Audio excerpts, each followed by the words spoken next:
Hi guys, ചിലർ ജോലി നമുക്കിഷ്ടപ്പെട്ട പ്രൊഫഷൻ ഏതാണെന്ന് അതിനെപ്പറ്റി തന്നെ ആഗ്രഹിച്ച് അതിനുവേണ്ടി വർക്ക് ചെയ്ത് ആ പ്രൊഫഷനിലേക്ക് എത്തിച്ചേരും. ചിലർ അപ്രതീക്ഷിതമായി ഒരു പ്രൊഫഷനിലേക്ക് ആക്സിഡൻ്റലായി അവരെത്തിപ്പെടും. ഏത് രീതിയിൽ നമ്മളൊരു പ്രൊഫഷനിലേക്ക് വന്നാലും ആ പ്രൊഫഷനോട് നമ്മൾ കാണിക്കുന്ന ഹാർഡ് വർക്കും കഠിനാധ്വാനമാണ് വിജയം. ഇവിടെ ഞാനിന്ന് പറയാൻ പോകുന്നത് ബാംഗ്ലൂരിൽ ജനിച്ച ഡോളി ജെയിൻ എന്ന സ്ത്രീയുടെ മുന്നേറ്റത്തിൻ്റെ കഥയാണ് നിങ്ങളുമായിട്ട് പങ്കുവെക്കാൻ പോകുന്നത്. ഒരു സാധാരണ വീട്ടിൽ ജനിച്ച ഡോളി ജെയിൻ എന്ന പെൺകുട്ടി കല്യാണം കഴിഞ്ഞതിന് ശേഷമാണ് അപ്രതീക്ഷിതമായി ഒരു പ്രൊഫഷനിലേക്ക് വരികയും ആ പ്രൊഫഷനിൽ ഇന്ത്യയെ ഒരു ഭയങ്കരമായ ഒരു ഉന്നതിയിലേക്ക് തൻ്റെ ജീവിതത്തിൻ്റെ ഗ്രാഫ് ഉയർത്തുകയും ചെയ്തു.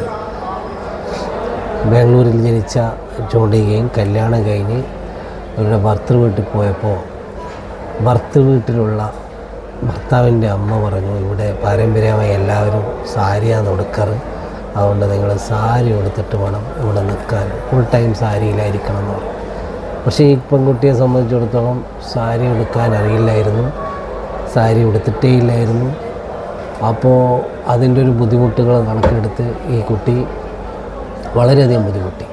അങ്ങനെ പുറത്ത് സാരി ഉടുക്കാൻ അറിയുന്ന ആരെയോ വെച്ച് ഏതോ ഒരു ആളെ ഇൻസ്ട്രക്ഷനിൽ സാരി ഉടുത്ത് പഠിച്ച് അവർക്ക് ഒരു സന്ദർഭത്തിൽ തോന്നുകയുണ്ട്, എന്തുകൊണ്ട് തനിക്ക് സാരി ഉടുക്കുന്നതിൻ്റെ വ്യത്യസ്തമായ സാരി ഉടുപ്പിക്കുന്നതിൻ്റെ വ്യത്യസ്തമായ സ്റ്റൈലുകളിൽ പരീക്ഷണം നടത്തി ഒരു പ്രൊഫഷണലാക്കിക്കൂടാ എന്ന് തോന്നുകയും അവർ ഒരു ചെറിയ സാരി ഉടുക്കുന്ന ഇൻസ്റ്റിറ്റ്യൂട്ട്, പഠിപ്പിക്കുന്ന ഒരു ഇൻസ്റ്റിറ്റ്യൂട്ട് തുടങ്ങുകയും ചെയ്തു.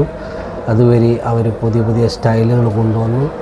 അങ്ങനെ ആദ്യമായി ഇന്ത്യയിൽ നാട്ടിൽ കൽക്കട്ടയിൽ, ബാംഗ്ലൂരിൽ നിന്നും കൽക്കട്ടയിലൊക്കെ പോയി, കൽക്കട്ടയിൽ നിന്ന് ഒരു സാരി ഡിസൈനർ, സാരി ഉടുക്കുന്ന എല്ലാ സ്റ്റൈലിഷിൽ എങ്ങനെ സാരി ഉടുക്കുക എന്നുള്ളതിൻ്റെ വിജയം അവർ കണ്ടെത്തുകയും പിൽക്കാലത്ത് പിന്നെ ദീപിക പദുക്കോൺ, ആലിയ ഭട്ട്, അനുഷ്ക ശർമ്മ, പ്രിയങ്ക ചോപ്ര എന്നുവേണ്ട ബോളിവുഡിലെ നിരവധി സെലിബ്രിറ്റികൾക്ക് സാരി ഉടുപ്പിക്കുകയും ഒരു സാരി ഉടുക്കലിന് 3 ലക്ഷം രൂപ വരെ സാലറി വാങ്ങുകയും ചെയ്ത ഒരു പ്രൊഫഷണലിസ്റ്റാണ് ഡോളി ജെയിൻ എന്ന സ്ത്രീ. അപ്പോൾ ഞാനിവിടെ ഇത് പറയാൻ കാരണം എന്താണെന്ന് പറഞ്ഞു കഴിഞ്ഞാൽ, നമ്മുടെ ജീവിതത്തിൽ നിസ്സാരമെന്ന് തോന്നുന്ന പല കാര്യങ്ങളിലും പ്രൊഫഷണലിസം കൊണ്ടുവരികയും അതിലൊരു വെറൈറ്റി കണ്ടെത്തി അതിൽ വിജയങ്ങൾ കൈവരിക്കാൻ പറ്റും എന്ന് പറയാനാണ് ഞാനിന്ന് ഡോളി ജെയിനിൻ്റെ കഥ നിങ്ങളോടായിട്ട് പങ്കിടുന്നത്.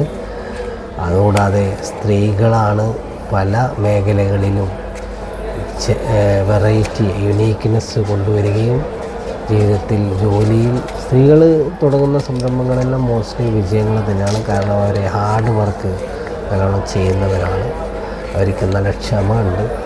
അതുകൊണ്ട് ഇവിടെ ഈ ഡോളി ജെയിൻ്റെ കഥ ഞാൻ നിങ്ങളത് പറഞ്ഞുകൊണ്ട് ഇന്ന് എല്ലാവർക്കും ആശംസകളും പുതിയ പുതിയ ഐഡിയകൾക്കും കണ്ടെത്തലുകൾക്കും പ്രചോദനമാകുന്നോളം ഈ വാക്കുകൾ നിങ്ങൾ സ്വീകരിക്കുമെന്ന് പ്രത്യാശയോടെ നിർത്തുന്നു. ശുഭ്നോ. Thank U.